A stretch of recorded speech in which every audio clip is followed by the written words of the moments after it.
And extreme focus looks like this. So I want to just give you an example. Let's use a real life example. You're talking to a team member, you're talking to your partner, you're talking to a potential customer. I'll take the customer for now. Question might work on all of them. It's the first of the vital questions. Those of you who understand the vital questions, here's number one. You know what it is. So, first name. What are you trying to achieve? And we pause. And we should pause with a nod, and if we've got a pen, because it's encouraging the client to give us a fantastic answer and to focus. And they say in answer, they say, I'm wanting to fit within my budget. I'm wanting to optimize the return that I can demonstrate. You were focused. You heard. And pretty good if some point in time later you say, I understand what you want to do is fit within your budget. Or, I understand what you want to do is optimize your results. Or, I understand what you can do and what you want to do is demonstrate the result. And in every one of those instances, customers listened. You've listened. What about if you say, I understand what you're looking for a great solution. You must have heard of us, our company name is, and off you go there, telling isn't selling. But you see what extreme focus would do is you'd ask that question. And by the way, you're going to ask all the other vital questions afterwards. And if you said back to that client, I understand that what you're trying to achieve, same verbiage, is to optimize your results within your budget and be able to demonstrate the result.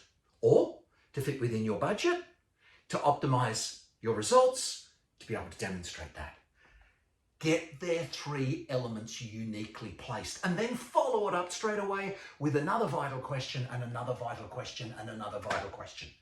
Now, they're not going to go ahead with you just because of that, but what's happened is this. You've just asked a question, you've paid attention, and you've demonstrated that you've heard every word.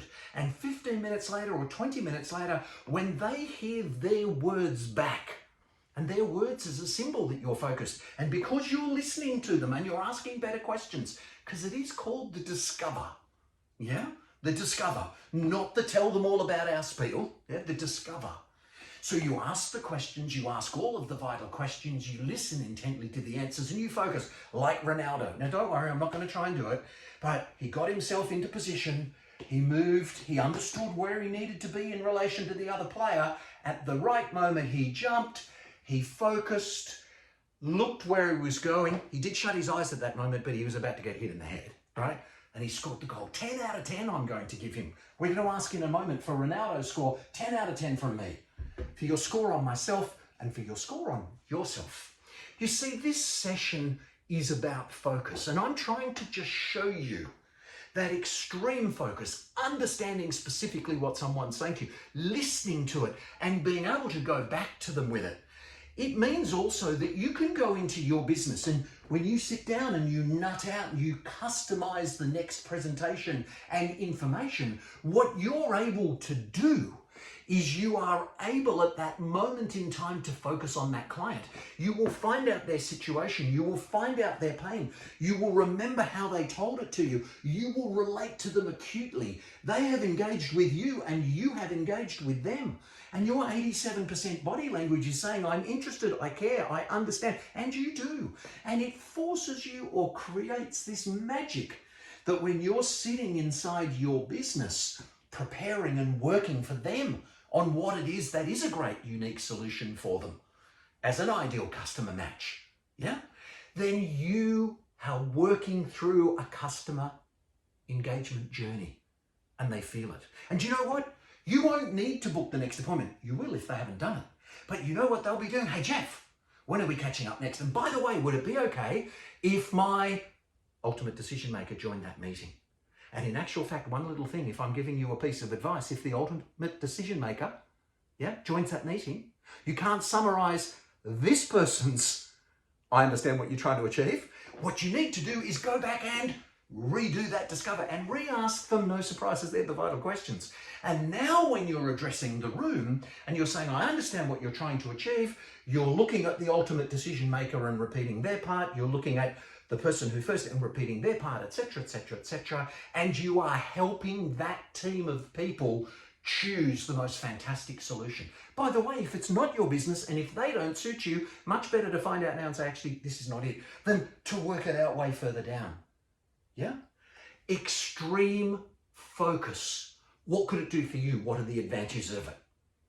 Got to ask the vital questions correctly. Got to get the answers. Got to build that customer engagement journey. So go ahead and give Ronaldo a mark for his focus.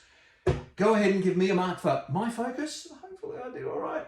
And much more importantly, give yourself a mark. Because it was Tom Peters who talked about the 4 stages of learning.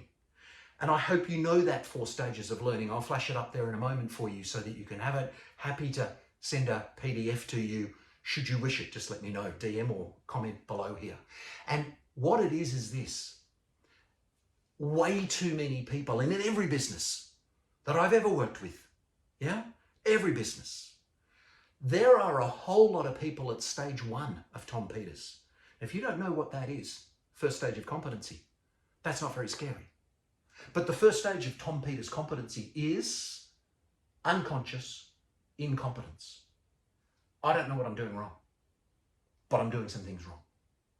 Yeah? And we've got to get out of that and transfer through.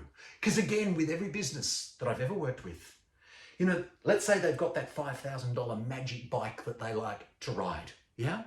Well, there are 32 to 64 of the same tiny ingredient on that bike.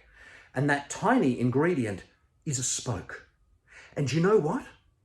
If one of those spokes isn't doing its job and nice and tight, you pop a spoke, right? What actually happens is the wheel does this a bit.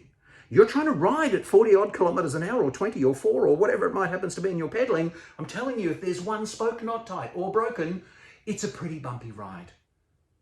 Most businesses are missing a whole lot of tiny spokes that they don't know what they're missing.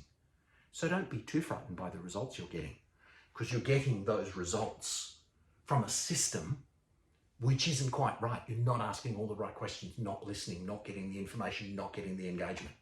I want you to be so passionate about that solution with the client that they can feel it. Jeff, when's my next meeting? Well, I'll see you at the next video. This one's been on focus. Hope you liked it.